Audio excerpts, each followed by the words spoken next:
নমস্কার, কেমন আছেন সবাই? তনুর রান্নাঘরে নতুন একটি ভিডিওর সাথে সকলকে স্বাগত জানাই। আজ আমি দেখাবো সয়াবিনের কারি। সয়াবিন তো খুব উপকার আমাদের শরীরের জন্য, আমরা সবাই জানি। আমি কিভাবে সবথেকে দুর্দান্ত স্বাদের কম সময়ে খুব সুন্দর করে সয়াবিন বানাই সেটাই শেয়ার করব। তো এখানে 1 প্যাকেট সয়াবিন নিয়ে নিয়েছি, যেখানে 200 গ্রাম সয়াবিন রয়েছে।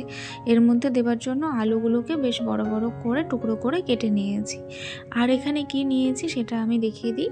আমি আলু কিন্তু 2টো বড় সাইজের আলু নিয়েছি। তো এইখানে আমি ফোড়নের জন্য গোটা গরম মশলা নিয়েছি, সাথে কিন্তু একটা শুকনো লঙ্কা নিয়েছি, 2টো তেজপাতা নিয়েছি। আর এখানে একটা টমেটো নিয়ে নিয়েছি কুচিয়ে, সাথে একটা বড় সাইজের পেঁয়াজ, 1 ইঞ্চি আদা আর 10-12 কোয়া রসুন। আদা রসুন এটাকে আমি পেস্ট করব।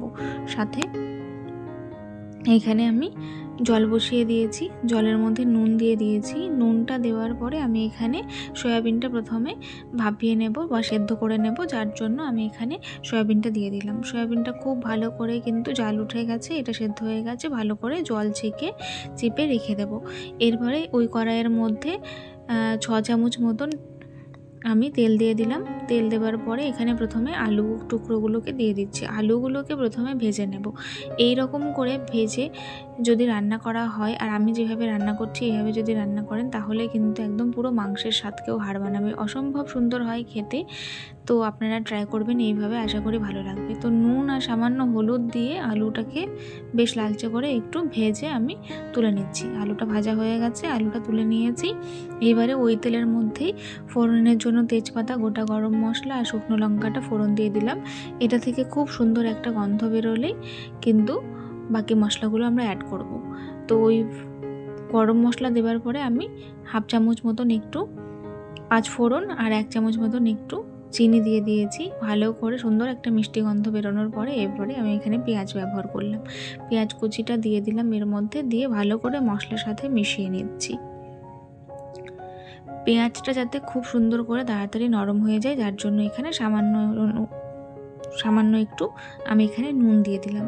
নুনটা দেওয়ার পরে একটা টমেটো নিয়েছিলাম কেটে টুকরো করে, সেই টমেটোটাও এর মধ্যে আমি অ্যাড করে দিলাম। দিয়ে টমেটোটাকে আমি একটু ভেঙে ভেঙে দিয়ে মিশিয়ে নিচ্ছি। তো কে কোথা থেকে ভিডিওটি দেখছেন অবশ্যই কিন্তু জানাতে ভুলবেন না।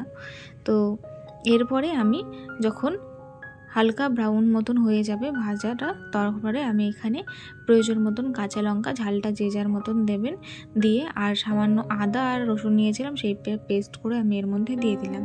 এরপরে আমি প্রয়োজন মতন দিয়ে দিলাম এখানে 1 চামচ হলুদ গুঁড়ো, 1/2 চামচ ধনে গুঁড়ো, 1/2 চামচ জিরে গুঁড়ো, আর কালারের জন্য আমি এবারে দিয়ে দেবো 1 চামচ কাশ্মীরি লঙ্কার গুঁড়ো। দিয়ে খুব ভালো করে এটাকে কিন্তু আমরা অবশ্যই স্বাদের জন্য নুন, এবারে খুব সুন্দর করে মশলাটাকে কষিয়ে নেব। তো যদি আজকের ভিডিওটি আপনাদের ভালো লেগে থাকে তাহলে অবশ্যই চ্যানেলটিকে লাইক, শেয়ার, সাবস্ক্রাইব করে বেল নোটিফিকেশানটি অন করে রাখবেন। এতে করে আমার ভিডিও নোটিফিকেশান সবার আগে পেয়ে যাবেন। আর এরকম নিত্য নতুন রেসিপি দেখতে অবশ্যই কিন্তু পাশে থাকতে হবে। তো গ্যাসের ফ্লেমটাকে মিডিয়ামে রেখে বেশ খানিকক্ষণ ধরে কিন্তু মশলাটা তেল ছাড়া অবধি, যতক্ষণ না কাঁচা গন্ধটা যাবে সেই অবধি আমাদের কষাতে হবে। যখন কষানো হয়ে যাবে, ভালো করে তেল ছাড়তে শুরু করে দেবে, তখন কিন্তু প্রথমে এখানে আলুটা দিয়ে দিলাম। আলুটা দেবার পরে 1 কাপ মতন জল আমি এখানে ব্যবহার করলাম, যাতে আলুটা খুব সুন্দর করে সেদ্ধ হয়ে যায়। আলুটা যখন সেদ্ধ হয়ে যাবে তখন কিন্তু এখানে ভালো করে জল ঝরিয়ে রাখা সয়াবিনটা এর মধ্যে অ্যাড করে দিলাম। আবারও 1/2 কাপ মতন এখানে জল অ্যাড করে দিলাম, দিয়ে খুব ভালো করে এবারে এটাকে কষিয়ে নেব। বারবার একটু নাড়াচাড়া করে নিতে হবে যাতে নিচে না ধরে যায়। মশলা ধরে গেলে কিন্তু খেতে ভালো লাগবে না। তো আলুটা ভালোভাবে সেদ্ধ হয়ে গেছে। এইবারে বেশ একটু সময় নিয়ে খুব সুন্দর করে সয়াবিনটাকে কষিয়ে নেব। যত ভালো কষানো হবে তত কিন্তু খেতে ভালো লাগবে। আর যারা সয়াবিন খেতে পছন্দ করেন তারা এইভাবে বানাবেন, অসম্ভব সুন্দর হয় খেতে, কথা দিচ্ছি আপনাদেরও ভালো লাগবে। এবারে গ্রেভির জন্য 1 কাপ মতন জল দিয়ে খুব সুন্দর করে এটাকে ফুটতে দেব 5 থেকে 7 মিনিট মতন। এটা তো একদম কারির মতন করব, বেশি ঝোল হবে না, একদম শুকনো হবে না। তো নামানোর আগে 1 চামচ গোটা গরম মশলা তো প্রথমে দিয়েছিলাম, এবারে গুঁড়ো গরম মশলা দিয়ে সুন্দর করে নাড়াচাড়া করে 2 থেকে 3 মিনিট মতন জাল করে নামিয়ে নিলে রেডি হয়ে যাবে আমাদের সয়াবিনের কারি। তো কেমন লাগলো অবশ্যই জানাবেন। আজ তবে আসি, দেখাবে নতুন একটি ভিডিওর সাথে। ধন্যবাদ।